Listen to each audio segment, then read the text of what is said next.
Un silence sépulcral s'abattit sur la salle d'audience du palais de justice de Paris, sur l'île de la Cité, lorsque la grande brune, vêtue avec une élégance irréprochable, s'avança, les yeux foudroyants de fureur.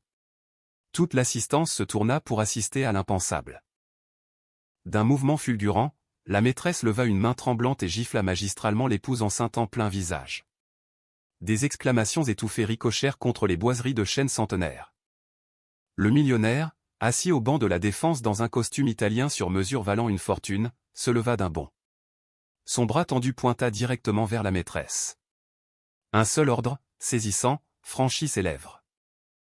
Personne ne se doutait alors que cet instant précis allait déclencher une avalanche de secrets inavouables, bouleversant à jamais la vie de toutes les personnes présentes dans cette pièce.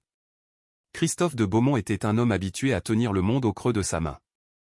Fils d'un puissant magnate de la logistique maritime basé au Havre et à Marseille, il avait hérité d'un empire colossal qui transportait des marchandises à travers les continents. À 36 ans, Christophe avait mené une existence de privilèges, rythmée par les galas de charité parisiens, les vols transatlantiques en jet privé et les cercles d'influence où le tout Paris semblait connaître son nom. Pourtant, sous le vernis de ses souliers méticuleusement cirés, bouillonnait une agitation que même une richesse démesurée ne parvenait à apaiser. Nathalie de Beaumont, née Miller, était l'épouse de Christophe. Elle avait grandi modestement dans un petit village du Luberon, en Provence, entourée de collines ondulantes et de champs de lavande. Sa mère, Jacqueline, était une institutrice à la retraite qui avait élevé Nathalie seule, lui inculquant la gentillesse, la politesse et la débrouillardise.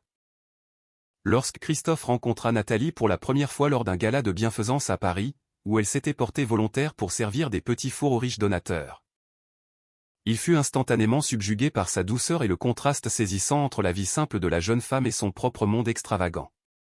Au cours de cette soirée, Nathalie trouva le courage de partager ses rêves, créer sa propre marque de décoration d'intérieur. Il trouva ses ambitions touchantes, et elle trouva sa confiance en lui magnétique. Quelques mois plus tard, ils se fréquentaient, d'abord en secret, car le cercle mondain de Christophe voyait d'un mauvais œil tout ce qui sortait de la norme aristocratique. Un an plus tard, avec la bénédiction de Jacqueline, Christophe demanda la main de Nathalie dans un restaurant éclairé à la lueur des bougies, surplombant la scène. L'émotion laissa Nathalie sans voix. Submergée par l'amour, elle se sentait comme une Cendrillon des temps modernes, invitée dans une existence dorée. Le mariage qui s'ensuivit fut fastueux. Des célébrités s'y mêlèrent aux magnats du transport maritime. Les caméras de Paris Match capturèrent le sourire lumineux de Nathalie, et la presse mondaine les couronna comme le couple de contes de fées par excellence. Mais tous les contes ne s'achèvent pas par une fin heureuse. Sous les apparences lisses des soirées grandioses, des événements philanthropiques et de sa jeune agence de conseil en décoration d'intérieur, Nathalie sentit un malaise insidieux s'installer. Christophe était souvent absent, voyageant à Monaco, Shanghai et Dubaï pour des réunions à haut risque. Même lorsqu'il était à leur hôtel particulier sur l'avenue Montaigne, il était accaparé par des appels interminables avec des avocats d'affaires, des courtiers maritimes et de nouveaux investisseurs potentiels. Leurs dîners autrefois intimes s'étaient transformés en repas pris sur le pouce. L'affection ouverte qu'ils partageaient jadis s'était muée en une politesse de façade. Nathalie se surprenait à désirer non seulement l'attention de son mari, mais aussi un véritable sentiment d'appartenance dans sa vie tourbillonnante et effrénée. Et puis, Nathalie découvrit qu'elle était enceinte. Elle en fut folle de joie. Enfin, un nouveau chapitre d'intimité pourrait poindre dans leur mariage. Pendant un temps, il y eut effectivement une étincelle dans les yeux de Christophe lorsqu'elle lui annonça la nouvelle. Il l'étreignit si fort ce soir-là qu'elle eut du mal à respirer, mais elle souhaitait qu'il ne la lâche jamais. Dans les jours et les semaines qui suivirent, cependant, Nathalie commença à remarquer des appels étranges et des messages furtifs sur le téléphone de Christophe. Il redevint distant, plus encore qu'auparavant. Les dîners d'affaires tardifs et les escapades de week-end annulés devinrent la norme. Les rumeurs s'infiltrèrent peu à peu. Des amis proches, des voisins du Triangle d'Or, et même une cousine habitant le Marais tentèrent d'avertir Nathalie que Christophe entretenait peut-être une liaison, mais elle refusa d'y croire. Il était Christophe de Beaumont, l'homme qui avait bravé le snobisme de sa lignée pour épouser une fille du Luberon, l'homme qui avait soutenu son entreprise de design avec une loyauté inébranlable. Pourquoi la trahirait-il ? Pourtant, son intuition lui soufflait le contraire. Un soir, pendant que Christophe prenait sa douche, Nathalie vit un message illuminer l'écran de son téléphone. Il provenait d'une certaine Léa. Le message disait « Tu me manques. Je t'en prie, ne me fais pas languir. » Le cœur de Nathalie sombra. Ce fut l'instant précis où elle comprit que son mariage de conte de fées comportait une faille, et peut-être plus d'une. La peur la rongea, et un funeste pressentiment l'avertit que sa vie était sur le point de se défaire de manière qu'elle n'aurait jamais pu imaginer. Elle serra son ventre, l'avenir de son enfant à naître étant en jeu, et décida qu'elle fouillerait plus profondément dans les secrets de Christophe. Elle était loin de se douter que sa quête de vérité les conduirait tous vers un drame judiciaire qui tiendrait la capitale en haleine, culminant dans une confrontation explosive. Personne ne l'oublierait jamais. Les rumeurs concernant une mystérieuse Léa Morel s'intensifièrent. Quelques semaines après que Nathalie eut aperçu ce premier message incriminant, elle reçut un appel de son amie d'enfance, Juliette, qui travaillait dans une luxueuse boutique de la rue du Faubourg Saint-Honoré. Juliette hésita d'abord, puis finit par avouer qu'elle avait vu Christophe flâner parmi les sacs à main de créateurs un après-midi. Des sacs que Nathalie ne choisirait jamais pour elle-même. Le style de Nathalie était discret, privilégiant une élégance subtile aux marques ostentatoires, mais ses sacs étaient flamboyants, tape à accent grave-l'œil, semblant plutôt destinés à une femme qui se délectait de l'attention publique. Les doigts tremblants, Nathalie fit défiler les relevés de cartes de crédit de Christophe le lendemain matin, cachés dans le coin silencieux de la bibliothèque de l'hôtel particulier. Elle y découvrit des achats onéreux dans des bijouteries, des boutiques de lingerie fine, et des restaurants somptueux dont elle n'avait jamais entendu parler. Des restaurants qu'elle n'avait assurément pas fréquentés avec lui. Un sentiment de trahison lui piqua les yeux et lui brûla le cœur. L'ampleur de ces transactions dissimulées rendait la chose indéniable. Il ne s'agissait pas de simples cadeaux pour des associés ou des clients. Il révélait une intimité et une planification élaborée. Dans sa tentative d'empêcher son mariage de s'effondrer, Nathalie affronta Christophe avec diplomatie. Elle choisit un moment calme dans le salon baigné de lumière de leur demeure. « Christophe, j'ai trouvé ces relevés bancaires », commença-t-elle, la voix chevrotante.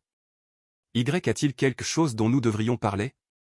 Elle voulait lui donner l'occasion de s'expliquer, de dissiper ce qui aurait pu n'être qu'un malentendu. Au lieu de cela, Christophe blêmit. Il chercha ses mots, tissant finalement des excuses bancales sur des frais de représentation ou des cadeaux pour des clients fortunés. Mais les yeux de Nathalie, autrefois innocents, ne virent plus que l'évasion et la culpabilité. Elle s'éloigna, les larmes aux yeux, pressant une main protectrice sur son ventre rebondi. Elle ne pouvait plus entretenir l'illusion que tout allait bien. Déterminée à en savoir davantage, Nathalie engagea un détective privé sur les recommandations de sa cousine Sophie.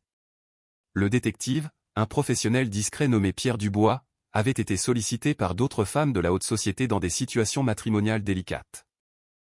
Il promit à Nathalie une enquête minutieuse, tout en la mettant en garde, « Préparez-vous à tout ce que nous pourrions découvrir. Parfois, la vérité est plus lourde à porter que le doute. » En l'espace de quelques jours, l'infiltration de Dubois dans la vie de Christophe porta ses fruits. Il prit des photos de Christophe se tenant tout près, intimement près, d'une ravissante brune à l'extérieur d'un club exclusif près des Champs-Élysées. Il acquit également d'anciens messages textes indiquant une proximité émotionnelle, et non pas une simple aventure physique. Le nom de la femme était Léa Morel, une influenceuse montante sur les réseaux sociaux. Elle tirait fierté de sa garde-robe de créateur, de ses apparitions paparazzées, et d'une longue liste de petits amis fortunés. Pourtant, avec Christophe, Léa semblait avoir trouvé quelque chose de différent, un homme immensément riche, à la tête d'un empire mondial, qui était manifestement disposé à financer ses caprices. Le choc de Nathalie se mua en colère, puis en un déchirement profond en l'espace de quelques secondes. Assise dans le bureau exigu de Dubois, elle fixa les images et les messages. Elle ne pouvait plus ignorer la réalité. Christophe voyait incontestablement une autre femme. Mais Nathalie ne le confronta pas immédiatement. Au lieu de cela, elle se retira dans la maison de Jacqueline dans le Luberon le temps d'un week-end, confiant sa tourmente émotionnelle à la mère qui l'avait élevée pour être forte. Jacqueline, aux cheveux gris mais à l'esprit vif, ne lui vendit aucune illusion. Tu dois décider ce qui est juste pour toi et ton enfant. Si Christophe continue sur cette voie, il faudra que tu te protèges, lui conseilla-t-elle doucement, son propre cœur se serrant de voir sa fille en détresse. Nathalie retourna donc avenue Montaigne, résolue. Elle consulterait l'une des meilleures avocates pénalistes et spécialistes du divorce de Paris, maître Isabelle Gauthier. Elle ne prendrait pas de décision hâtive, mais elle serait préparée. Le bien-être de son enfant à naître, son avenir en tant que mère, était sa force motrice. Nathalie était loin de se douter qu'en prenant ces mesures, elle déclenchait une réaction en chaîne qui mènerait à l'un des spectacles judiciaires les plus scandaleux de la mémoire récente de Paris. Et au centre de tout cela se tiendrait Léa Morel, rusée, glamour et dangereusement imprudente. Léa Morel n'était pas simplement une femme au goût de luxe. C'était une manipulatrice hors pair. Née et élevée dans une petite ville de province, elle s'était servie de sa beauté frappante et de son ambition féroce pour gravir les échelons de la société. Au milieu de la vingtaine, elle s'était réinventée comme une influenceuse parisienne avec une présence en ligne grandissante. Une partie de son attrait sur les réseaux sociaux venait de son talent pour exhiber une vie d'opulence, des cadeaux coûteux offerts par des admirateurs, des vacances exotiques et des soirées interminables dans la ville lumière. Lorsque Léa rencontra Christophe de Beaumont lors d'une levée de fonds à Saint-Germain-des-Prés, elle le reconnut immédiatement comme un homme d'envergure. Il y avait quelque chose dans son assurance, son aura d'autorité, comme s'il possédait non seulement la pièce, mais la ville tout entière. Léa se donna pour mission de le captiver. Et au fil des mois, son offensive de charme porta ses fruits. Elle devint la femme à qui il envoyait des messages à minuit après un vol épuisant, celle qui le rejoignait en cachette pour des brunchs au champagne dans des bistrots dissimulés. Christophe, se sentant seul, blasé et assoiffé d'excitation, se retrouva happé de plus en plus profondément dans le champ gravitationnel de Léa. Ce qui avait commencé comme une évasion impulsive se transforma bientôt en un enchevêtrement précaire. Léa savait que Nathalie de Beaumont existait. Elle percevait Nathalie comme une provinciale effacée qui avait trébuché sur la richesse. Lors de conversations privées avec sa meilleure amie et consoeur influenceuse, Chloé, Léa qualifiait Nathalie d'ennuyeuse, insistant sur le fait qu'elle n'avait ni la profondeur ni la colonne vertébrale nécessaire pour retenir un homme du calibre de Christophe. Dans son esprit, Nathalie était insignifiante, juste un barreau sur l'échelle que Léa s'apprêtait à franchir. Elle s'était convaincue que la fortune et l'affection de Christophe finiraient par se poser entièrement sur elle. Malgré la réticence de Christophe à rompre totalement les ponts avec sa femme, Léa croyait simplement que ce n'était qu'une question de temps, surtout une fois l'enfant né. Mais la grossesse de Nathalie la rongeait. Un enfant signifiait un lien tangible entre le mari et la femme qui pourrait contrecarrer les ambitions de Léa. Ce tiraillement interne poussa Léa à exiger de Christophe des preuves d'engagement toujours plus grandes. Des bijoux hors de prix, un appartement à elle, de grandes démonstrations de loyauté. Elle publiait des photos énigmatiques en ligne, un cliché sans légende de sa main arborant un nouveau bracelet en diamant, ou des aperçus de la silhouette de Christophe pour alimenter les rumeurs selon lesquelles elle fréquentait un homme puissant. Elle voulait que le monde voie qu'elle était bien plus qu'une simple arriviste. Elle voulait que Nathalie, si elle regardait, se sente impuissante face à son ascension irrésistible. Christophe, quant à lui, était enlisé dans un bourbier moral et émotionnel. Il savait que Nathalie avait le cœur pur, qu'elle était une femme qui avait toujours cru en lui. Mais avec Léa, il ressentait une décharge d'adrénaline, quelque chose qui le rendait vivant, téméraire et libre de toute contrainte. La grossesse compliquait tout. Il faisait des cauchemars à l'idée de perdre Nathalie et sa réputation. Il était conscient de la possibilité que son père, le patriarche Henri de Beaumont, lui coupe les vivres si la nouvelle de cette liaison devenait publique, sans parler du chagrin indicible que cela causerait à Nathalie. Tiraillé entre la culpabilité et la tentation, Christophe essaya de mettre fin discrètement à la liaison. Léa, cependant, refusa d'être écartée. Elle se lança dans des tirades émotionnelles, menaça de l'exposer via ses immenses plateformes sur les réseaux sociaux, et disparaissait parfois pendant des jours, pour réapparaître de façon dramatique en sanglotant à son bureau. Dans un moment de faiblesse, Christophe proposa de lui verser une rente mensuelle pour garder les choses discrètes. Léa, toujours stratège, accepta. Cela ne fit que le lier plus étroitement à ses manipulations, et elle continua de le ferrer chaque fois qu'il s'éloignait. Finalement, les démarches prudentes de Nathalie vers un divorce, et l'intervention de sa brillante avocate, maître Isabelle Gauthier, parvinrent aux oreilles de Léa. C'était une évolution qui aurait dû ravir Léa, les démarches judiciaires de Nathalie signaient apparemment la fin du mariage. Pourtant, la maîtresse se sentit menacée d'une nouvelle façon. Elle craignait que Nathalie, en divorçant de Christophe, n'obtienne une prestation compensatoire massive qui ne laisserait à Léa que les miettes de la fortune des Beaumont. En somme, Léa estimait qu'elle devait agir avec audace, peut-être même saboter Nathalie pour consolider sa position. Mais personne n'aurait pu prédire jusqu'où elle irait, ni que l'ultime ligne de front serait tracée dans un tribunal public sous les yeux du monde entier, alors que Nathalie portait l'enfant à naître de Christophe. Les étapes suivantes de Nathalie furent méthodiques. Elle s'assit avec son avocate, maître Isabelle Gauthier, dans une salle de conférence surplombant les rues effervescentes de Paris, près du parc Monceau. Des baies vitrées jetaient une lumière éclatante sur les tables en bois massif. Isabelle, une femme d'âge mûr réputée pour défendre les opprimés, étudia Nathalie avec une intensité qui frisait la sollicitude maternelle. « Je vais avoir besoin de chaque élément de preuve que vous possédez, Nathalie, dit Isabelle, la voix ferme mais compatissante. Les relevés bancaires, les messages téléphoniques, tout ce qui indique l'infidélité de Christophe. Plus nous pourrons démontrer un schéma clair de trahison et de faute, plus notre position sera solide. » Nathalie déglutit péniblement. L'idée de monter un dossier judiciaire contre son mari lui paraissait surréaliste.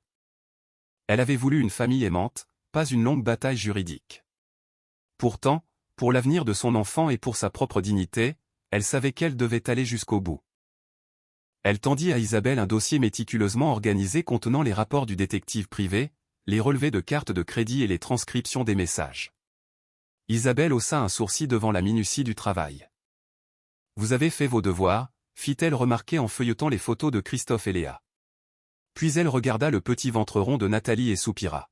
« Je ne peux pas vous promettre que ce sera facile. » Une semaine plus tard, Christophe de Beaumont reçut l'assignation en divorce au siège de son entreprise, à La Défense.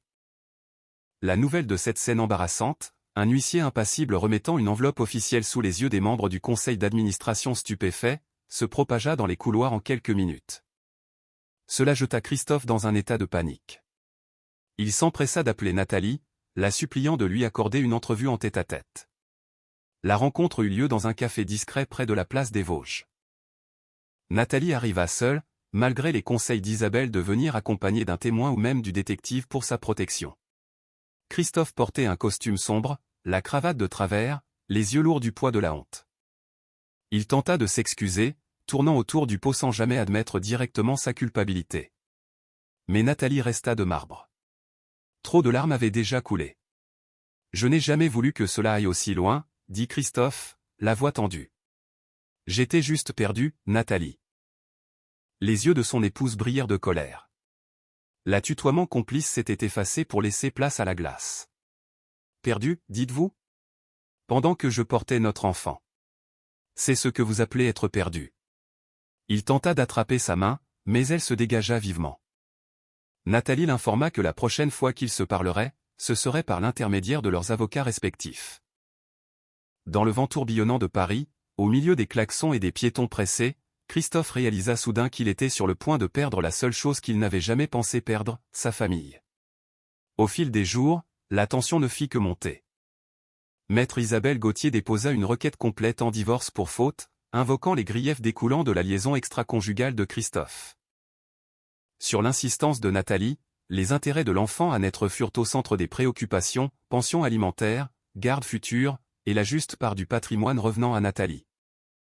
L'avocat de Christophe, maître Gérard Perrin, un plaideur agressif réputé pour représenter les milliardaires de l'Hexagone, riposta avec des conclusions visant à limiter les exigences de Nathalie. Le décor d'un affrontement judiciaire était ainsi planté. À l'insu de Nathalie et de Christophe, Léa était occupée à forger ses propres dessins. Elle avait eu vent de l'officialisation de la procédure de divorce par Christophe lui-même et par le moulin à rumeurs de son cercle d'influenceurs. Léa était partagée, excitée à l'idée que Nathalie soit évincée de la vie de Christophe, mais aussi alarmée par les éventuelles complications juridiques qui pourraient laisser Christophe financièrement exsangue ou simplement trop plein de ressentiment pour maintenir le train de vie fastueux de Léa. L'enfant compliquait tout. Léa comprit rapidement qu'elle aurait peut-être besoin d'un meilleur atout dans sa manche pour conserver son emprise sur Christophe, ou pour lui extorquer davantage de ressources au cas où il tenterait de se libérer. Une seule assignation avait déclenché un tourbillon de dépositions, de requêtes et de consultations feutrées dans les luxueux cabinets d'avocats parisiens. Nathalie, enceinte et émotionnellement meurtrie, se découvrit une détermination d'acier. Elle ignorait que Léa, avec son opportunisme retors, avait déjà mis en branle les rouages qui les placeraient tous devant un juge dans l'une des affaires les plus retentissantes que Paris ait connues récemment. Préparant le terrain pour une confrontation bouleversante qui enflammerait les rubriques mondaines pendant des mois. Pendant ce temps, dans le somptueux appartement de Léa, partiellement financé par Christophe, un tout autre drame se jouait. Léa faisait les 100 pas sur le sol en marbre tandis que Chloé, sa plus proche confidente, sirotaient du champagne sur un canapé en velours. Les lumières de la ville les encadraient à travers les baies vitrées. C'était ce mode de vie que Léa refusait d'abandonner. Elle était devenue accro aux soirées étincelantes, aux séances de shopping effrénées et à l'opportunité de côtoyer l'élite parisienne. Désormais, avec le divorce des Beaumont en marche, elle se tenait sur un sol instable. « Et si Christophe perd une fortune dans ce divorce ?» demanda Chloé, faisant tourner le champagne dans sa flûte. « Il pourrait avoir moins à t'offrir, ou pire, il pourrait ne rien te donner du tout. » Léa se retourna, les yeux plissés. « Je ne laisserai pas cela arriver. J'ai trop investi dans cette relation. Christophe me doit bien ça. » Chloé haussa les épaules. « Il ne te doit rien s'il décide que tu es un fardeau. Il te faut un moyen de pression, ma fille. » Léa se mordit la lèvre, pensive. Depuis des semaines, elle collectait soigneusement ses propres preuves. Elle avait conservé des captures d'écran de messages privés, des enregistrements vocaux de conversations intimes avec Christophe, et même quelques vidéos qui brossaient un tableau explicite de leur relation. Certaines étaient romantiques, d'autres carrément scandaleuses, prouvant jusqu'où Christophe était allé pour la combler. Elle savait que si l'équipe de Nathalie découvrait ces éléments, cela renforcerait le dossier de l'épouse pour adultère et dommages-intérêts. Mais si Léa les brandissait la première, menaçant d'exposer Christophe dans la presse à scandale, elle pourrait s'assurer une transaction financière substantielle. Chloé étudia le visage de Léa. « Alors, tu vas le faire chanter ?» demanda-t-elle en posant sa flûte. Il y avait un tremblement d'inquiétude dans sa voix, la conscience que Léa allait peut-être trop loin. Léa rit, bien que la joie n'atteignît pas ses yeux. « Je n'appellerai pas ça du chantage, plutôt une négociation en position de force. C'est du business, Chloé. C'est lui qui me l'a appris. » Pourtant, le plan de Léa allait au-delà de la simple extorsion financière. Elle était profondément jalouse de la grossesse de Nathalie. Dans son esprit, le bébé de Nathalie était l'atout maître qui lui garantissait une place permanente dans la vie de Christophe, et possiblement une part colossale de son empire. Léa voulait détruire cet avantage. Elle commença à concevoir un stratagème visant à dépeindre Nathalie comme une femme émotionnellement instable, peut-être même inapte à élever un enfant, si elle pouvait prouver que Nathalie était une compagne déséquilibrée. Peut-être les tribunaux considéreraient-ils les requêtes de l'épouse de manière moins favorable. Dans les jours qui suivirent, Léa distilla des histoires soigneusement manipulées au blog à potins de la capitale. La rumeur disait que Nathalie faisait une dépression nerveuse. Que Nathalie était sous lourde médication. Que Nathalie était une opportuniste jouant la carte de la pitié. Aucune de ces rumeurs n'avait de fondement concret. Mais Léa comprenait le pouvoir de la manipulation médiatique. Si les allégations persistaient, même partiellement, l'image publique de Nathalie en serait ternie. Christophe serait alors plus enclin à s'en remettre à Léa. Du moins, c'est ce qu'elle croyait. De son côté, Christophe perdait pied. Il était accablé par le stress du divorce, par la pression du conseil d'administration de la compagnie maritime pour maintenir la réputation de l'Empire, et par les suppliques incessantes de Léa pour qu'il continue de financer son train de vie exorbitant. Un après-midi, après des heures de réunion du conseil et des appels accablants avec ses avocats, Christophe trouva Léa qui l'attendait dans le hall de la tour de son entreprise à la Défense. Elle lui agrippa le bras, ignorant les regards effarés des employés. Dans un couloir désert, elle le plaça devant un ultimatum. « Soit tu me soutiens, soit je rends public chaque secret que tu m'as confié. » La peur transperça la poitrine de Christophe. Lorsqu'il tenta de la raisonner, Léa se pencha vers lui, murmurant des lèvres tremblantes, « Je me suis trop battue pour arriver ici, Christophe. Ne crois pas une seconde que je vais m'éclipser en silence. » Il réalisa à cet instant qu'il affrontait deux adversaires redoutables. La droiture morale de Nathalie, épaulée par une avocate tranchante, et la ruse impitoyable de Léa, alimentée par son désir d'influence et de richesse. Jongler avec les deux était devenu presque impossible. Mais personne n'aurait pu prédire comment la série d'événements à venir allait dégénérer, culminant lors d'une audience judiciaire qui braquerait tous les regards de Paris sur eux. Et dans cette même salle d'audience, la maîtresse et l'épouse enceinte allaient entrer en collision de la manière la plus révoltante qui soit. Il fallut plusieurs semaines pour que l'affaire de divorce de Nathalie contre Christophe de Beaumont soit présentée devant un juge pour les mesures provisoires. Les deux équipes d'avocats avaient déposé leurs conclusions, et le juge Bernard Lefebvre, un magistrat chevronné connu pour son pragmatisme implacable, avait été assigné à l'affaire au tribunal de grande instance de Paris. Les chaînes d'information en continu avaient exprimé leur intérêt compte tenu de la notoriété de Christophe, mais la défense de Nathalie avait tenté de garder la procédure aussi privée que possible. Pourtant, la presse mondaine guettait, et la rumeur voulait que même les médias internationaux s'intéressent à cette saga sulfureuse. Le matin de l'audience, Nathalie, vêtue d'une robe de maternité noire et modeste qui épousait discrètement son ventre arrondi, arriva au palais de justice flanquée de sa mère, Jacqueline, et de son avocate, maître Isabelle Gauthier. Le grand hall des pas perdus grouillait de journalistes. Les crépitements des flashs et les questions hurlées poursuivirent Nathalie tandis qu'elle avançait, le menton haut, refusant de leur offrir le spectacle dont ils étaient assoiffés. Son cœur battait à tout rompre, mais elle était résolue. C'était pour son enfant. Christophe arriva quelques minutes plus tard, encadré par son avocat, Gérard Perrin, et 2 gardes du corps. Sa posture, d'ordinaire si pleine d'assurance, semblait rigide, écrasée par la gravité de la journée. Le silence qui tomba parmi les badauds sur son passage en disait long. Il s'attendait à un drame, et le drame était presque certain d'éclater. Et puis, une dernière silhouette fit son apparition, Léa Morel, arborant une robe haute couture provocante au décolleté plongeant, juchée sur des talons vertigineux. Un murmure d'un tout autre genre parcourut l'assemblée. Elle déambula dans le couloir de marbre, ne faisant aucun effort pour cacher sa présence. Une vague de chuchotements se propagea. Pourquoi était-elle là? Son invitation à cette audience était inexistante, mais les intentions de Léa étaient claires. Elle voulait s'immiscer dans le récit pour marquer publiquement son territoire. À l'intérieur de la salle d'audience comble, la tension était palpable. Nathalie était assise d'un côté, Christophe de l'autre, avec Léa placée juste derrière lui, dans le public. Les avocats prirent place. Le juge Lefebvre entra, sa robe noire flottant derrière lui, et réclama le silence avec autorité. Une fois tout le monde assis, Lefebvre parcourut ses notes en ajustant ses lunettes de lecture. Nous sommes ici pour statuer sur les mesures provisoires concernant le devoir de secours, la pension alimentaire et certaines demandes d'injonction. Gérard Perrin se leva le premier pour plaider en faveur de Christophe. Il tenta de faire valoir que Nathalie allait trop loin, réclamant des compensations financières bien supérieures à ce qui était équitable. Il parlait d'un ton mesuré, comme si les blessures émotionnelles de Nathalie n'étaient que des notes de bas de page dans une froide transaction comptable. Maître Isabelle Gauthier répliqua avec une logique implacable. Les demandes de Nathalie étaient parfaitement légitimes au vu de l'infidélité flagrante de Christophe et de sa dépendance à ses revenus tout au long de leur mariage.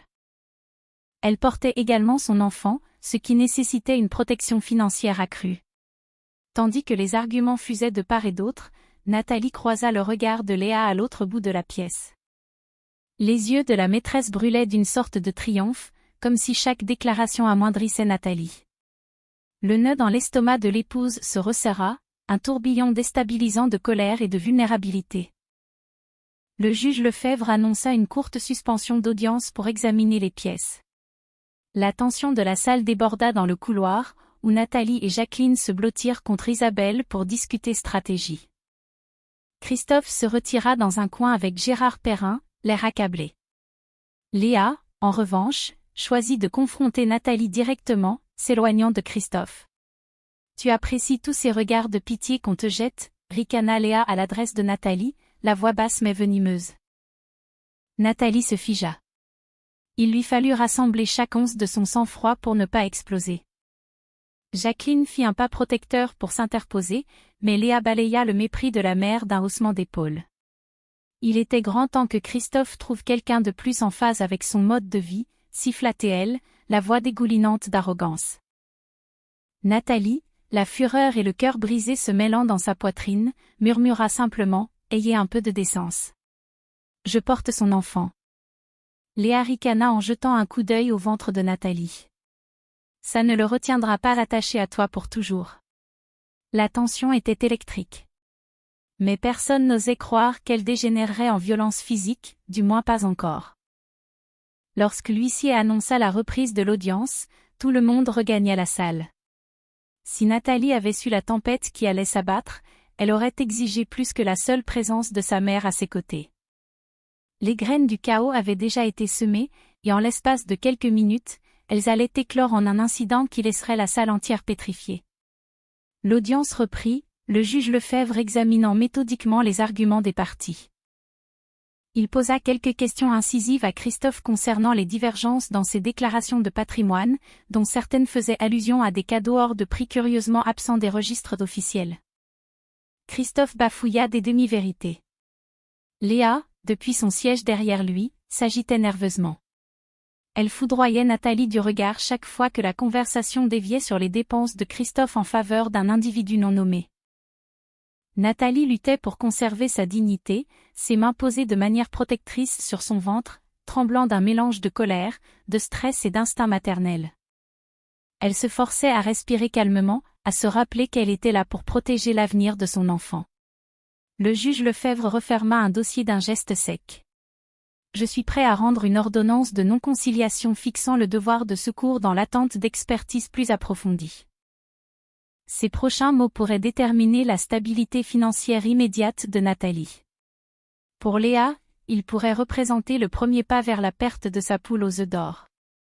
Avant que Lefebvre ne puisse poursuivre, Léa se leva d'un bond, commettant une violation absolue du décorum judiciaire. « Monsieur le juge », lança-t-elle d'un ton mi-désespéré, mi-bravache, « je pense que vous méritez de connaître la vérité sur Nathalie de Beaumont, sur son état mental. » Des hoquets de stupeur éclatèrent dans le public. Même l'huissier fit un pas en avant, croisant les bras, prêt à raccompagner Léa à sa place. Le juge Lefebvre frappa du poing. « Asseyez-vous. Vous n'êtes pas partie à cette procédure. Un mot de plus et je vous fais expulser pour outrage à magistrat, avertit-il, les yeux foudroyants d'autorité. » Mais Léa, soit enhardie par sa propre indignation, soit dopée par l'adrénaline, ignora l'ordre. Elle ne mérite pas un centime, siffla-t-elle, pointant à présent un ongle manucuré vers l'épouse enceinte. Elle manipule Christophe émotionnellement depuis des années. Elle utilise cet enfant comme moyen de chantage pour. Lefebvre frappa de nouveau. Silence. Huissier, faites sortir cette femme. C'est à ce moment que Nathalie, poussée à bout, se leva de sa chaise. Comment osez-vous, dit-elle, la voix tremblante. Elle s'agrippa au bord de la table en bois massif pour garder l'équilibre. J'aimais Christophe bien avant qu'il ne couvre de cadeaux des femmes de votre espèce. J'étais avec lui quand. Elle ne termina jamais sa phrase. Dans un éclair aveuglant et effroyable, Léa bondit en avant, franchissant la courte distance qui les séparait. La paume ouverte de la maîtresse claqua contre la joue de Nathalie. L'impact fut si sec que la salle entière sembla retenir son souffle à l'unisson. L'épouse enceinte tituba en arrière, perdant presque l'équilibre, portant instinctivement une main à son visage. Le chaos explosa instantanément. Jacqueline hurla. Les huissiers et les avocats se précipitèrent. Dans le public, malgré l'interdiction de photographier, les appareils cliquetèrent frénétiquement. Les journalistes présents grondaient, griffonnant à toute allure, salivant presque devant la une qui se déroulait sous leurs yeux. La voix du juge Lefebvre tonna par-dessus le tumulte. Huissier, verrouillez cette salle. Maîtrisez cette femme. Il pointait Léa du doigt, laquelle se tenait là, la poitrine haletante. Une expression victorieuse, ou peut-être choquée, restait figée sur son visage. Les yeux embués de larmes de Nathalie se verrouillèrent sur Léa, une onde de rage protectrice la traversant, sa joue la brûlait sous l'assaut, mais ses mains berçaient instinctivement son abdomen, terrorisée à l'idée que le choc n'ait blessé son bébé. Avant que quiconque ne puisse maîtriser Léa, Christophe bondit de sa chaise. Son visage avait pris une pâleur mortelle. Les doigts tremblants, il pointa à Léa et rugit, « Ça suffit. Ne touchez plus jamais à ma femme. » Ces mots résonnèrent comme un coup de tonnerre. Tout le monde se figea, comme si la scène avait été pétrifiée. L'autorité de Christophe, marque de fabrique de ces transactions impitoyables, refaisait surface de manière viscérale et terrifiante. La bravade de Léa sembla s'évaporer sous son regard noir. L'espace d'un instant fugace, Nathalie entrevit le Christophe qu'elle avait connu jadis, le partenaire protecteur qui avait juré de l'aimer et de la chérir. Mais l'ensemble du tableau suintait la tragédie. Nathalie était meurtrie. Léa enrageait. Et Christophe était pris au piège entre les deux, un homme autrefois puissant, détruit par ses propres choix.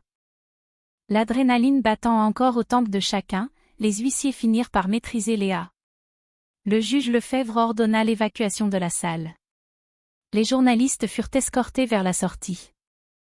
En un instant, l'audience sombra dans le chaos, éclipsée par cette agression physique scandaleuse, et le tout Paris allait bientôt bourdonner de la nouvelle, la maîtresse gifle la femme enceinte au tribunal. Puis le millionnaire se lève et la menace. La presse à scandale se délecterait de cet événement pendant des jours, en décortiquant chaque angle, tandis que Nathalie, Christophe et Léa faisaient face aux conséquences d'une ligne franchie, une ligne qui ne pourrait peut-être jamais être effacée. L'échauffourée au palais de justice déclencha un effet domino de répercussions. Dans les heures qui suivirent, les gros titres s'affichèrent sur tous les médias majeurs et les réseaux sociaux. Pugilat judiciaire chez les Beaumont, la maîtresse agresse l'épouse enceinte. Les présentateurs des chaînes d'information disséquèrent chaque seconde de l'incident, et la séquence, bien que formellement interdite d'enregistrement, fuita d'une manière ou d'une autre en ligne via une vidéo prise au smartphone. Internet explosa de commentaires. La majorité compatissait avec Nathalie, condamnant la violence effrontée de Léa. D'autres remettaient en question la moralité de Christophe, tandis qu'une faction plus restreinte, probablement poussée par les fans de l'influenceuse, soutenait que Nathalie avait dû la provoquer. Le juge Lefebvre, outré par l'esclandre dans son tribunal, programma une audience de suivi. Cette fois, il ne s'agirait pas seulement d'une procédure de divorce, mais de poursuite pour violence volontaire et outrage à magistrat à l'encontre de Léa Morel. Elle risquait des poursuites pénales pour agression. La gravité de la situation laissa Christophe dans un état de panique totale. Peu importe à quel point il tentait de se dissocier des actes de Léa, le public l'associait à lui. Les investisseurs de son empire logistique exprimèrent leur inquiétude. Les membres du conseil d'administration murmuraient en privé qu'un tel scandale menaçait la réputation et la valeur de l'entreprise. Certains exigèrent que Christophe cède une partie de ses pouvoirs jusqu'à ce que la situation se stabilise. Dans son appartement, Léa tenta de retourner le récit à son avantage. Elle publia une vidéo poignante sur ses réseaux sociaux, son mascara artistiquement étalé, prétendant avoir été poussé à bout par le prétendu harcèlement verbal de Nathalie. Beaucoup de spectateurs virent clair dans son jeu. Les grands médias l'invitèrent pour des interviews exclusives, mais après en avoir conféré avec son avocat, elle déclina, consciente que toute déclaration publique pourrait l'incriminer davantage. Pourtant, elle continuait d'envoyer des messages privés aux blogueurs mondains les plus influents, les abreuvant de demi-vérités et d'allégations personnelles décrivant Nathalie comme une croqueuse de diamants, une mère indigne, dans l'espoir de ruiner sa crédibilité. Nathalie, pendant ce temps, souffrait de crises de panique quotidiennes, exacerbées par le harcèlement continu des journalistes campant devant le hall de son immeuble avenue Montaigne. Elle se consumait d'inquiétude pour la santé de son bébé. Le stress se traduisit par des nuits blanches, son appétit s'évapora, et Jacqueline fit tout son possible pour lui apporter un réconfort maternel. Les médecins avaient formellement conseillé à Nathalie d'éviter toute contrariété pour le bien de l'enfant. Mais comment échapper au stress quand la France entière commentait les trahisons les plus intimes de sa vie? Maître Isabelle Gauthier guida Nathalie à travers ce labyrinthe juridique. Elles déposèrent une demande d'ordonnance de protection contre Léa, réclamèrent le versement immédiat du devoir de secours, et soulignèrent la nécessité absolue pour Nathalie de bénéficier d'un environnement stable durant sa grossesse. Le juge Lefebvre, outré par la violence survenue dans son prétoire, accorda cette ordonnance, interdisant de fait à Léa de la contacter ou de s'approcher à moins de 150 mètres sous peine d'arrestation immédiate. L'audience préliminaire du divorce fut reportée à la clôture de l'affaire d'agression. Le visage de Nathalie, meurtrie dans l'âme bien que physiquement intacte, devint le symbole d'une femme bafouée, pourtant résolue à se défendre. En coulisses, Christophe luttait contre une culpabilité abyssale. Il tenta de se rendre à l'hôtel particulier pour s'excuser, implorer son pardon, montrer une quelconque forme de contrition. Nathalie refusa de le voir. La position de maître Gauthier était simple, jusqu'à ce que l'audience soit terminée, tout contact doit passer par moi. Jacqueline ajouta sa voix. Vous avez fait assez de dégâts. Laissez-la tranquille. Christophe obtempéra, mais se sentit étrangement soulagé par le refus de Nathalie. Il était forcé d'affronter le vide de son existence, qu'aucune quantité de luxe ne pourrait jamais combler. Tard dans la nuit, il se retrouva seul dans la bibliothèque de la demeure familiale, contemplant de vieux albums photos d'une époque plus heureuse. Il se remémora le sourire éclatant de Nathalie, se rappela comment elle essuyait tendrement les rides de soucis sur son front après une journée éprouvante. La liaison avec Léa lui apparaissait maintenant comme une quête vaine d'adrénaline. Il comprit, peut-être trop tard, que ce dont il avait véritablement soif, c'était de la chaleur inébranlable de Nathalie, une chaleur qu'il ne ressentirait peut-être plus jamais. Quant à Léa, le cercle de ses admirateurs, jadis si loyaux, commença à s'étioler. Les sponsors se retirèrent et plusieurs marques suspendirent leur contrat jusqu'à la résolution de ses ennuis judiciaires. Elle enrageait en privé, fracassant des vases en cristal et des chaussures de créateurs à travers le salon de son appartement. Dans un moment de désespoir, elle appela le téléphone de Christophe à maintes reprises. Il cessa de répondre. Elle se tourna vers ses avocats, exigeant une stratégie qui lui éviterait la prison et sauverait son image. Pourtant, aucune manœuvre juridique ne pourrait effacer le spectacle public de la gifle administrée à une femme enceinte en pleine audience.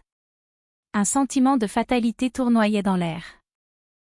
Une nouvelle épreuve de force se profilait, et chaque protagoniste se préparait à un affrontement inédit, un affrontement qui les rédenterait ou scellerait leur sort à jamais. 2 semaines plus tard, le juge Lefebvre convoqua une audience à huis clos pour traiter les accusations de violence et faire avancer la procédure de divorce de Nathalie.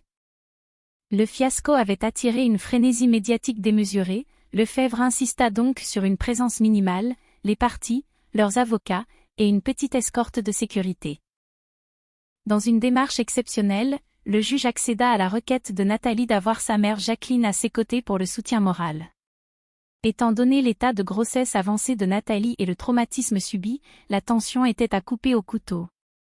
Lorsque Nathalie et son équipe pénétrèrent dans la salle, Christophe était déjà là, les épaules affaissées. Léa était assise quelques rangées derrière lui, son extravagance habituelle étouffée, les yeux fuyants. Elle portait une robe sobre, supposément pour paraître plus modeste aux yeux du magistrat. Son avocat, Maître Lemaître, lui chuchotait des instructions, lui rappelant de garder son sang-froid. Lorsque Lefebvre prit place à la barre, le bruit sec s'imposa. Il ne perdit pas de temps. Mademoiselle Morel, vous êtes accusée de violence volontaire et de trouble à l'audience. Que plaidez-vous? L'avocat de Léa intervint promptement, la légitime défense, monsieur le juge. Elle a agi sous le coup de la provocation après avoir été harcelée. La mâchoire de Nathalie se crispa. La légitime défense?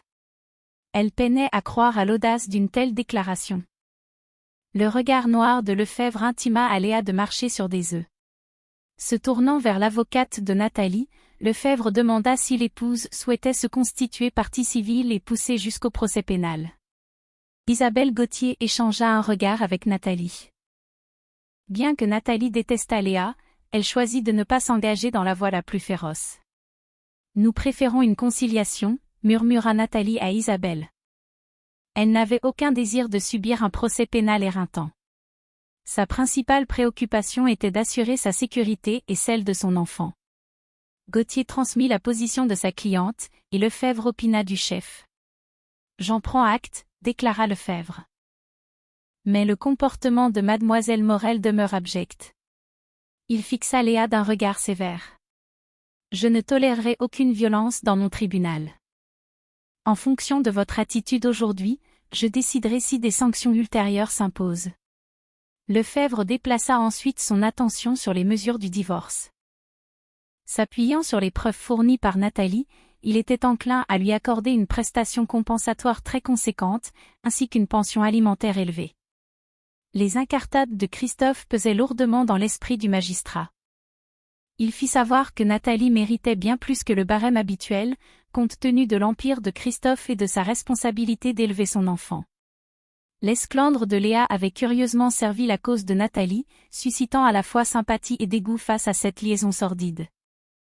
Gérard Perrin tenta de monter une défense stoïque au nom de Christophe.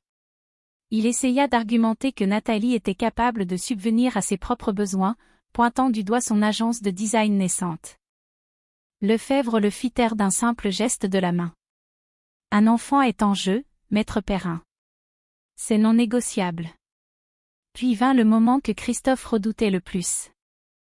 Lefebvre exigea de savoir s'il avait l'intention de continuer à soutenir Léa financièrement, ou d'une quelconque autre manière, après le divorce. La question resta suspendue dans le silence de la salle. Les regards oscillaient entre Christophe et Léa. Le cœur de Nathalie tambourinait à ses tempes, incertaine de ce qu'il allait répondre. Christophe prit une inspiration tremblante. « Monsieur le juge, j'ai l'intention de mettre un terme définitif à notre arrangement. Je reconnais que cette liaison a causé un tort immense à ma femme et à mon enfant à naître. Je n'ai aucune intention de poursuivre ces relations. » Les mots tombèrent comme des pierres dans l'espace feutré. Une lueur de douleur traversa le visage de Léa, rapidement supplantée par la rage. Sur instruction de Lefebvre, Christophe produisit une déclaration formelle, cessant toute assistance financière à Léa, au-delà d'une indemnité forfaitaire convenue pour couvrir ses frais d'avocat et l'aider à déménager. L'avocat de Léa tenta de négocier, mais la patience de Lefebvre avait atteint ses limites. « Mademoiselle Morel a bien de la chance de ne pas être en garde à vue, » trancha Lefebvre. « Elle a agressé une femme enceinte dans mon enceinte. Un mot de plus, et je vous fais tous expulser. » Les yeux de Nathalie s'emplirent de larmes de soulagement. Elle ne triomphait pas. Elle était simplement épuisée. Elle réalisait que, pour le meilleur ou pour le pire, Christophe avait fait un choix définitif. Lefebvre finalisa ensuite l'ordonnance de non-conciliation, attribuant à Nathalie la jouissance du domicile, le devoir de secours et une pension généreuse, dans l'attente du règlement final du divorce. L'enfant resterait sous la garde exclusive de Nathalie une fois né, bien que Christophe bénéficierait d'un droit de visite et d'hébergement s'il respectait certaines conditions. Alors que Lefebvre rangeait ses dossiers pour clore la séance, Léa bondit de sa chaise, brisant le silence qui s'était installé. Elle foudroya Christophe du regard, les yeux débordant d'une fureur épuisée, puis fit volte-face pour affronter Nathalie. On aurait dit qu'elle allait bondir à nouveau, mais les agents de sécurité lui barrèrent la route. Sa voix tremblante cracha, « Vous le regretterez. » Sur ce, elle sortit en trombe, le claquement de ses talons résonnant dans le couloir, laissant Christophe la regarder fixement, le regard vide. Lefebvre, soupirant, conclut, « L'audience est levée. Bonne chance à toutes les parties. » Le poids des mots du juge flottait dans l'air. Dans les instants qui suivirent, Nathalie ressentit une vague d'émotions, soulagement, tristesse, et même une once de pitié pour le chemin destructeur que Léa avait choisi. Mais le drame était loin d'être terminé. Même avec cette ordonnance en main, Nathalie sentait que son avenir resterait compliqué par les cicatrices de la trahison. Pourtant, pour son enfant, elle jura de rester forte, quelles que soient les tempêtes à venir. Les semaines qui suivirent cette audience à huis clos ressemblèrent aux doux murmures qui succèdent à la tempête. Pour Nathalie de Beaumont, ce silence n'était pas vide. Il était sacré. Bien que la presse à scandale bourdonnât encore de titres sensationnalistes, l'intensité des projecteurs avait légèrement baissé grâce aux restrictions fermes du juge Lefebvre et à l'ordonnance de protection délivrée contre Léa Morel. Pour la première fois depuis ce qui lui semblait être une éternité, Nathalie pouvait respirer. Soutenue par l'omniprésence de Jacqueline, Nathalie se plongea dans la préparation des dernières étapes de sa grossesse.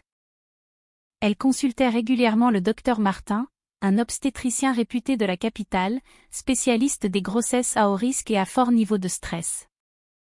Le docteur Martin, calme et imperturbable, rassura Nathalie, elle faisait tout correctement, et la gestion du stress, bien que difficile, était tout aussi vitale que la nutrition ou le repos. Nathalie commença à intégrer de longues marches au parc Monceau, du yoga prénatal et la tenue d'un journal intime à sa routine. Elle s'accrochait à chaque coup de pied, à chaque frémissement dans son ventre, comme à une promesse silencieuse. Quelque chose de magnifique approchait, quelque chose qui valait chaque once de la douleur qu'elle avait endurée. Pendant ce temps, la tempête que Christophe avait semée ravagea sa propre existence tel un incendie. Bien qu'il ait réussi à rester au sein du conseil d'administration de Beaumont Logistique, les administrateurs exigèrent qu'il démissionne de son poste de PDG, invoquant la nécessité de préserver la confiance du public et l'intégrité de l'entreprise. Sa remplaçante, une directrice des opérations de longue date nommée Marion Lemaire, prit les rênes pour stabiliser la confiance des investisseurs. Christophe, dépouillé de son titre et de son illusion d'invulnérabilité, se retira de la vie publique et entama le douloureux travail de l'introspection. Il écrivit des lettres à Nathalie, de longues lettres manuscrites à cœur ouvert. Il y admettait ses fautes, racontait la honte qu'il éprouvait d'avoir succombé à la vanité et aux frissons, et exprimait son désir de devenir un homme et un père meilleur. Nathalie les lisait souvent tard la nuit, assise près de la fenêtre de la chambre d'enfant, une main tendrement posée sur son ventre. Parfois elle pleurait. Parfois elle déchirait les lettres en deux, mais la plupart du temps, elle restait muette. La guérison prendrait du temps, et elle n'était pas prête à distribuer son pardon comme s'il lui était dû. Quant à Léa, elle disparut. Fini les tapis rouges, les selfies sur Instagram dans des suites de palace ou avec des sacs à main hors de prix. Les chuchotements mondains laissaient entendre qu'elle avait fui à Dubaï, essayant de relancer sa marque dans des cercles d'influenceurs de moindre envergure. Les quelques publications filtrées qui réapparurent des semaines plus tard étaient bien loin de son glamour d'antan. On la voyait désormais poser avec des marques inconnues, vantant des gammes de soins de la peau et d'été détox, récoltant souvent des commentaires cinglants qui remettaient en cause sa légitimité. Les sponsors se retirèrent, les contrats publicitaires s'évaporèrent. Son cercle d'amis s'éclaircit. L'étoile montante de la société parisienne avait été renversée de son piédestal, et même la plus habile manœuvre de communication ne pourrait ressusciter son aura déchue. De retour dans le Luberon, Nathalie trouva du réconfort dans la familiarité. Elle passait la plupart de ses journées dans la maison de Jacqueline, où la vieille dame infusait des tisanes apaisantes et diffusait une douce musique classique dans la bâtisse en pierre.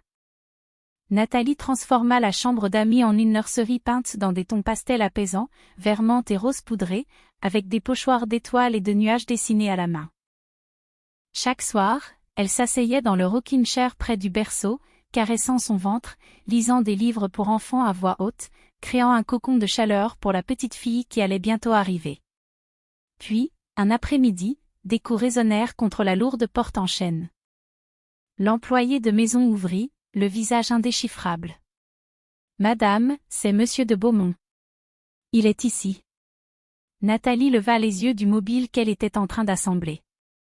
Un silence s'installa entre elle et Jacqueline, qui se leva d'instinct, prête à faire bouclier de son corps pour sa fille. Mais Nathalie leva une main. « Je vais lui parler. » Christophe se tenait sur le perron, l'image même de l'humilité. L'arrogance taillée sur mesure avait disparu. À sa place se trouvait un homme accablé par le poids de ses propres fautes. Il tenait un bouquet tremblant de lys blanc, la même fleur qui ornait leur table la nuit où il l'avait demandé en mariage. Les pétales frémissaient légèrement sous la brise printanière du midi. « Je suis désolé de me présenter ainsi à l'improviste, » dit-il, la voix rauque. « Je sais que j'ai perdu tout droit d'attendre de la bienveillance. Je voulais juste m'assurer que vous alliez bien. » Le cœur de Nathalie tressaillit. Non de pardon, pas encore, mais de souvenir. Elle ouvrit la porte un peu plus grande et s'écarta. Ils s'assirent dans le salon, là où tant de conversations avaient autrefois tourné autour de leurs espoirs et de leurs rêves. À présent, l'air était alourdi par les non-dits. « J'ai créé un fonds de dotation, » dit prudemment Christophe. « Indépendant de la pension compensatoire. Je voulais être sûr que toi et le bébé ne manqueraient de rien. Que je sois présent ou non. » Nathalie regarda fixement l'âtre vide de la cheminée. « C'est généreux, » dit-elle d'un ton neutre. Christophe continua, hésitant, « Je sais que je ne peux pas effacer ce que j'ai fait, mais s'il y a la moindre chance, le moindre moyen pour que je fasse partie de la vie de notre fille, je ferai tout ce qu'il faut. » Nathalie resta silencieuse. Elle pensa à Léa, à la gifle au tribunal, à chaque mensonge qui avait effrité sa confiance. Mais elle pensa aussi au battement de cœur du bébé et au besoin qu'aurait un jour son enfant d'avoir un père. « Je ne sais pas de quoi l'avenir sera fait, » finit-elle par dire en le tutoyant à nouveau, prudemment. « Mais je sais qu'elle mérite un père qui soit présent. Pas seulement quand c'est facile, pas pour les apparences, mais chaque jour. » Christophe opina, presque avec révérence. « Je le serai. Je le promets. » Avec l'aide de Jacqueline et les conseils juridiques de maître Isabelle Gauthier, Nathalie rédigea des conditions strictes de coparentalité, des visites supervisées dans un premier temps, des séances de thérapie, et une déconnexion totale d'avec Léa Morel à tous les niveaux. Christophe signa l'accord sans la moindre protestation. Puis, par une fraîche matinée d'avril, après 10 heures de travail, Nathalie donna naissance à une petite fille en parfaite santé. Ils la prénommèrent Joie. En la tenant pour la première fois, Nathalie pleura, non de douleur, mais de soulagement. Les doigts minuscules de Joie se refermèrent sur son pouce comme un murmure de l'univers. Tout ce qu'elle avait enduré, chaque trahison, chaque humiliation publique, avait mené à cet instant radieux. Christophe arriva à la clinique quelques heures plus tard. Il resta longuement devant la porte de la chambre avant d'entrer. Lorsqu'il fit enfin un pas à l'intérieur, Nathalie berçait Joie contre sa poitrine, les yeux clos, chantonnant doucement. Christophe s'arrêta sur le seuil, les yeux brillants de larmes. « Je peux » demanda-t-il. Nathalie l'étudia. Il semblait plus petit, humain. Elle hocha la tête. Christophe prit délicatement Joie dans ses bras, la tenant comme si elle était faite de cristal. « Elle est parfaite » murmura-t-il. « Elle l'est » répondit Nathalie. « Et elle est à moi. » Il acquiesça, comprenant le sens profond de ces mots. « Et je gagnerai le droit de faire partie de sa vie, jour après jour. » La presse finirait bien par apprendre la naissance. Ils imprimeraient les gros titres prévisibles, l'héritière Beaumont naît dans le sillage du scandale judiciaire. Mais Nathalie n'en avait cure. Elle ne vivait plus pour les unes des journaux. Elle vivait pour la joie. Dehors, dans le Luberon, les fleurs commençaient à éclore. Le printemps était arrivé, non pas par de grands éclats, mais par de petites grâces. Le cri d'un nourrisson, le battement de cœur d'une mère, et un nouveau chapitre fleurissant lentement, magnifiquement. Pour Nathalie, ce n'était pas un retour au conte de fées. C'était le début d'un nouveau genre d'histoire, forgé dans la vérité, la douleur, la résilience et l'amour inconditionnel. Une histoire où elle, et elle seule, tenait la plume alors que l'aube se levait sur ce nouveau chapitre pour Nathalie et sa petite fille. Les échos de cette gifle fatidique au tribunal finirent par s'estomper, mais ces leçons demeurèrent. Parfois, l'amour est mis à l'épreuve de la plus brutale des manières, et tous les cœurs brisés ne peuvent être recousus. Christophe, châtié et rempli d'humilité, s'était résolu à regagner la confiance perdue, un pas prudent après l'autre. Léa, autrefois une étoile montante, était devenue le rappel cuisant que l'ambition dénuée de compassion mène inévitablement à l'autodestruction. Et Nathalie, le cœur balafré mais inébranlable, avait découvert en elle une source de force insoupçonnée. Si cette histoire vous a touché, partagez-la avec ceux qui ont besoin qu'on leur rappelle que la vie peut nous infliger des tempêtes. Mais nous portons en nous le pouvoir de trouver l'arc-en-ciel qui les suit. Aimez, abonnez-vous et diffusez ce récit afin que d'autres puissent témoigner de la résilience de l'amour d'une mère, et de la leçon de morale qui attend ceux qui le sous-estiment. Votre soutien permet à ces drames de la vraie vie de continuer à exister.